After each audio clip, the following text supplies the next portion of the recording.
হাবিবুল আউয়াল তার বক্তব্য রাখার সময় সে স্বীকার করেছে যে ওই নির্বাচনটা দামি নির্বাচন ছিল এবং সেও স্বীকার করেছে যে ওই নির্বাচনটা প্রহসনের নির্বাচন ছিল।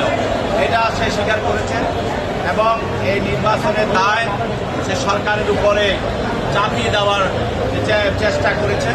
তবে আমরা বলেছি যে এটা একটা সাংবিধানিক আমাদের নির্বাচন কমিশন একটা সাংবিধানিক সংস্থা যা আমাদের সংবিধান দ্বারা স্বীকৃত এবং সেই শপথ নিয়ে সেখানে প্রধান নির্বাচন কমিশনার নিযুক্ত হয়েছিল। অতএব সে অন্য কারোর উপরে দায় দেওয়ার তার কোনো রকমের সুযোগ নাই।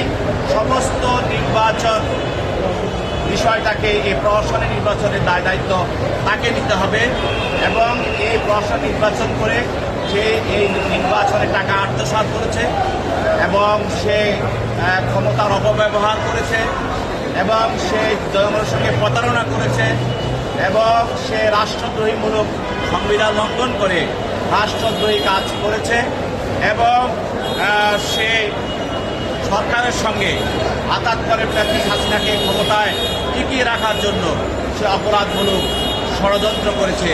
এই অপরাধ সহ আরও অন্যান্য অপরাধগুলি তার বিরুদ্ধে তদন্তকারী কর্মকর্তা আজকে বিজ্ঞাপন উপস্থাপন করেন এবং তার পরিপ্রেক্ষিতে তার বিরুদ্ধে এই রিমান্ডটা